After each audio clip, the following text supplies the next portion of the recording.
अस्सलाम वालेकुम जी। 99 डिजिटल के साथ आपका मेज़बान सुहेल चौधरी आपकी खिदमत में एक बार फिर हाजिर है। नाज़रीन, आज हम मौजूद हैं लाहौर ऑक्सफोर्ड ट्रैवल के ऑफिस में।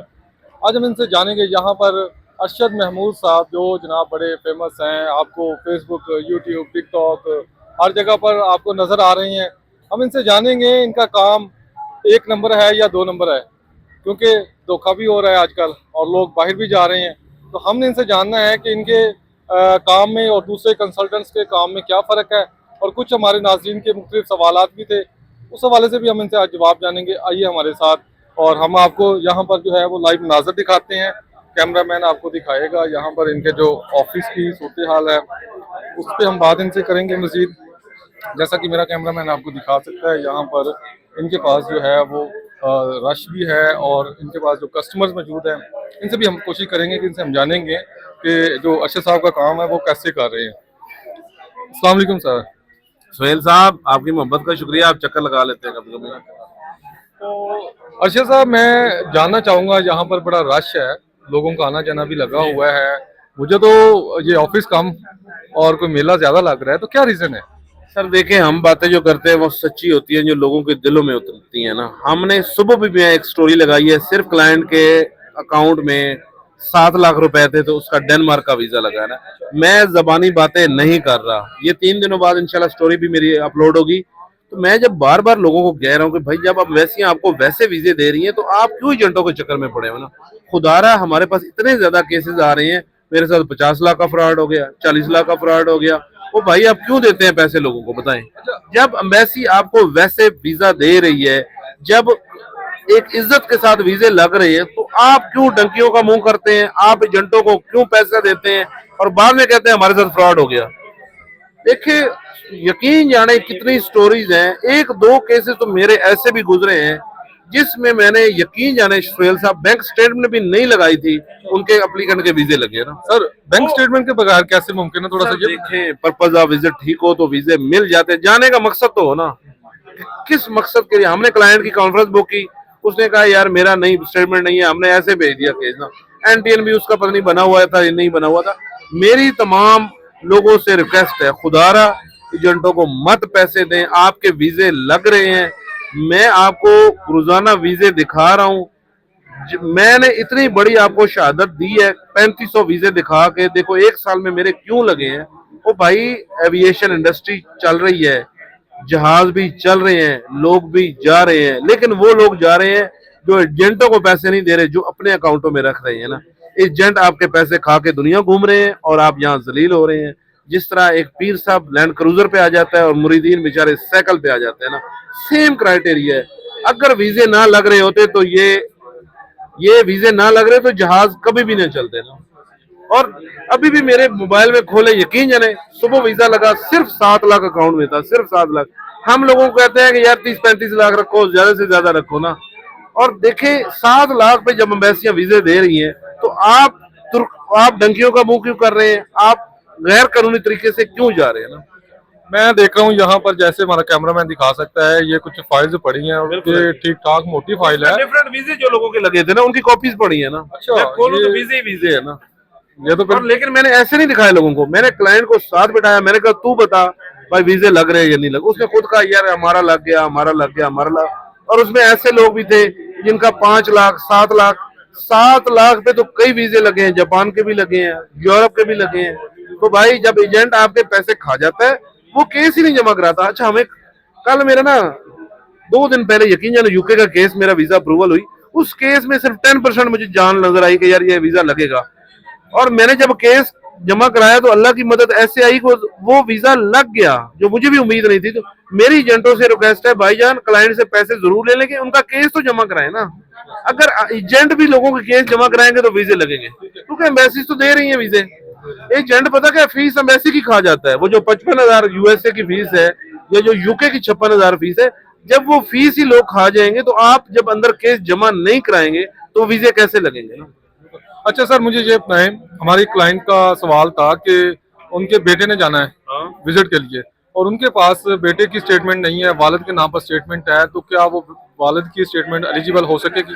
सर बिल्कुल हो सकती है। पहले फादर उसके केस जमा साथ कराए और फादर कहे मेरे अकाउंट में पैसे हैं, बेटे की स्टेटमेंट नहीं भी है तो वीजा लगेगा। जब फादर को वीजा देना है तो बेटे को भी वीजा लाजमी देना है ना। अगर वालिद कहते हैं कि मैं खुद नहीं जाना चाहता, मेरी जगह पे मेरा बेटा जाएगा, तो क्या वहां पे एलिजिबल होगी? देखिए केस कमजोर हो जाएगा ज्यादा, अगर वो चांसेस ज्यादा अप्रूवल के आप लेना चाहते हैं ना, तो फादर अपना केस साथ जमा कराए, मदर भी साथ जमा कराए और बेटे का वीजा लग जाएगा। हाँ, मदर फादर नहीं जाना चाहते तो ना जाए, बेटा अकेला चला जाए ना। लेकिन वीजा लेने की एक मिथ है ना, आप किस लिए वीजा ले रहे हैं ये एम्बेसी देख रही है। अगर आप सिर्फ फादर और बेटे का केस जमा कराएंगे तो एम्बेसी कहेगी फादर छोड़ने जा रहा है बेटे को ना। तो खुदारा एक लॉजिक को समझे, सही तरीके से केस जमा कराएंगे तो वीजे लगेंगे ना। और कभी भी फादर की स्टेटमेंट पे केस में ना कमजोर हो जाता है, तो इसलिए कोशिश करें कि फादर के डॉक्यूमेंट साथ लगेंगे, फादर का पासपोर्ट भी साथ लगे और इस तरह वीजे में ज्यादा चांसेस आ जाएंगे ना। ये भी मैं जानना चाहूंगा कि स्टेटमेंट के हवाले से बहुत से लोग सवाल करते हैं, कितने मंथ की स्टेटमेंट होनी चाहिए जो एलिजिबल है? सर बाज कंट्री के लिए 3 मंथ की चाहिए, बाज कंट्री के लिए 6 मंथ की चाहिए ना। तो ज्यादा चांसेस है कि आप 6 मंथ की स्टेटमेंट दें, आपके वीजे के ज्यादा चांसेस होंगे ना। सर मुझे ये बताएं कि अब चूंकि यूरोप का आपने बात की है कि यूरोप के वीजे लग रहे हैं और इजीली लग रहे हैं, यूरोप का कौन सा मुल्क ऐसा है जहां पर पाकिस्तान की रेशो ज्यादा है और आप समझते हैं कि सबसे ज्यादा स्कोप भी वहां पर है, तो वहां पर अप्लाई करना चाहिए हमारे नाज़रीन को? देखिए हॉलैंड भी ज्यादा है रेशो, जर्मनी भी ज्यादा है, स्पेन भी ज्यादा है, फ्रांस भी ज्यादा है, ये कंट्रीज वीजे दे रहे हैं, इसमें आप अप्लाई करें। इसके अलावा आप कहें कि ज्यादा है, ये हमें नहीं समझ आती ना। हाँ भाई, कहीं भी आपके बहन भाई हैं अगर यूरोप में, अगर आपके इनविटेशन आ गए, आपके रिलेटिव में इनविटेशन आ गया, आपका दोस्त है इनविटेशन आ गया, तो वहां भी बाकी भी वीजे लगेंगे। लेकिन अगर आप टूरिज्म पे जाना चाहते हैं तो 4 मुल्कों में अप्लाई करें, आपका जरूर वीजा लगेगा ना। अच्छा ये भी मुझे बताइएगा कि जो जैसे आपने बताया कि फैमिली बाहर है, अगर किसी की फैमिली बाहर नहीं है और वो बिजनेसमैन भी नहीं है, फिर भी विजिट पे जाना चाहता है, तो उसके लिए कोई आसान तरीका बताएं। देखिए मेरी बात सुने, उसके अकाउंट में तो पैसे होना जरूरी है ना। डॉक्यूमेंट्स में तो वो बिजनेसमैन अपने आप को शो कराए, या डॉक्यूमेंट्स में अपने आप को जॉबियन पर्सन शो कराए, उसकी जॉब लेटर, उसका सैलरी स्लिप या एनओसी। अगर वो बिजनेसमैन ही तो कम से कम जॉब करे, अगर जॉब नहीं करता तो डेफिनेटली बिजनेसमैन होगा। बिजनेसमैन भी नहीं है तो रिटायर पर्सन तो हो ना, रिटायरमेंट के कागज तो हो ना उसके पास ना। ऐसे एम्बेसी वीजा नहीं देगी ना।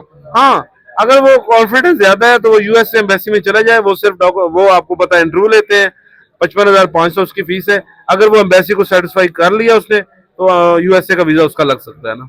अच्छा दूसरा सवाल एक और भी था कि बहुत से नाजरीन ऐसे हमारे साथ अटैच होते हैं जो दुबई से, सऊदीया से, तुर्की से वो रब्ता कर रहे होते हैं, तो क्या आप यहाँ से बैठकर उनके केस डील कर सकते हैं? सोहेल साहब, बाहर वाले लोगों के ज्यादा वीजे लगते हैं। मैं आपके तवज्जुह से तमाम वो लोग ओवरसीज पाकिस्तानी हैं जो हमारे, जो सऊदीया में बैठे हैं, जो दुबई में बैठे हैं, जो और मुल्कों में बैठे हैं, उनके पास अगर अकामा है या वहाँ का रेजिडेंस पेपर है तो ज्यादा बेहतर है बाहर से अप्लाई करें। बाहर से उनके वीजे के चांसेस ज्यादा हैं, हमारे पास आने की जरूरत नहीं है। ऑनलाइन हमसे रब्ता करें, इंशाल्लाह हम यहीं से उनका केस रेडी करके भेज देंगे, या उनके कोई रिलेटिव भाई वगैरह यहाँ पे आ जाए। हमें ऑनलाइन भी किसी को पैसे ना भेजें, आजकल आपको पता है हमारे नाम पे फ्रॉड बहुत हो रहा है, तो ज्यादा बेहतर है वो बाहर से केस अप्लाई करें, तो इंशाल्लाह उनके वीजे लगेंगे।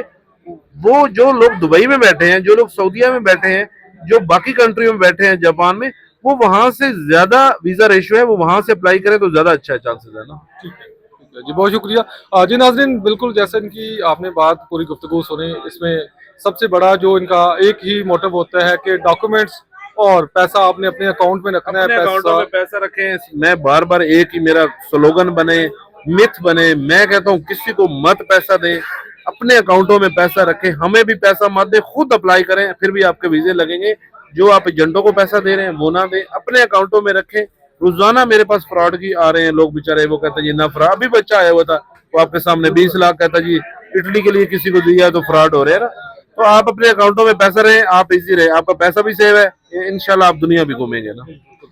जी बिल्कुल जी, इनका जो मोटिव है वो भी आपने जान लिया कि अगर पैसा आप अपने अकाउंट में रखेंगे तो वीज़ा लगाना या वीज़ा लगना कोई मुश्किल काम नहीं है। वो आप लीगल तरीके से जाएं, ना कि आप डंकी लगाएं, ना कि आप दूसरे नाजायज़ तरीका कार ढूंढें, जहाँ एजेंटों को ढूंढें, जहाँ पर आपका पैसा भी वेस्ट होगा और उसके साथ साथ आपकी जान भी गैर महफूज हो जाएगी।